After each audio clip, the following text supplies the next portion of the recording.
বন্ধুরা চলুন আজ ঘুরে দেখা যাক শম্ভুনাথ টেম্পল। টিকিট কেটেই মন্দিরের প্রবেশদ্বার দিয়ে এসে প্রথমে এই ভিউটা আপনারা দেখতে পারবেন।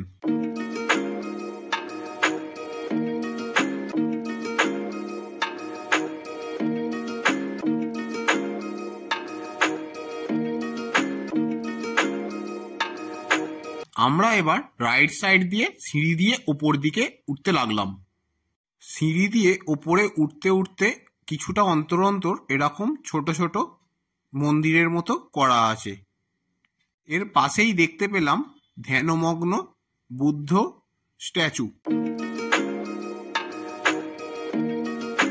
যাওয়ার পথে এরকম ছোট ছোট দোকানে হাতে আঁকা ছবি এবং দ্রব্য সামগ্রী আপনারা কিনতে পারেন, যা আপনারা বাড়িতে গিয়ে কাউকে গিফট করার জিনিস এখানে পেতে পারেন। সমস্ত আর্কিটেকচারাল ভিউগুলো চোখ কাটছিল বারবার।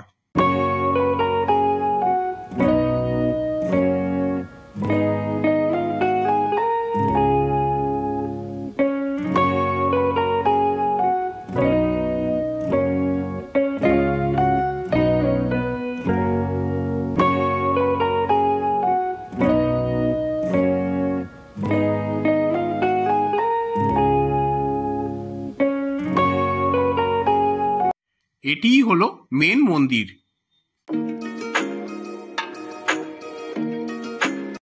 পাশের এই মন্দিরটি কিছু কাজ হচ্ছিল, আপনারা দেখতেই পাচ্ছেন। চারিপাশেই এই বানরদের কারুকার্য এখানে লক্ষ্য করতে পারবেন। মন্দিরের টপ ভিউ থেকে এই সুন্দর ভিউটি আপনারা সকলে দেখতে পাবেন, যা এখান থেকে কাঠমান্ডুর পুরো ভিউটা দেখতে পাওয়া যাচ্ছিল।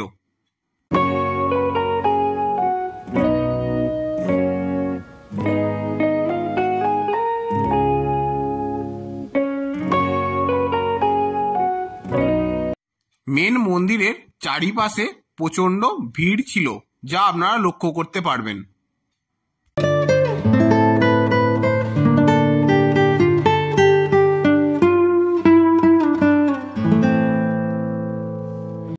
মেন মন্দিরের অপর একটি সাইড থেকে ভিউটা এরকম ছিল। এখানকার পরিবেশটা খুব শান্তিপূর্ণ ছিল। এবার যে মূর্তিটা দেখতে পাচ্ছেন, সামনের যে পাত্রটি রাখা আছে সেখানে আপনারা নেপালি কয়েন ছুঁড়ে আপনারা মনোকামনা পূর্ণ করতে পারেন, যা এখানে দেখে জানতে পারলাম। একটু চারিপাশে ঘুরে দেখতে লাগলাম কি কি আর আছে।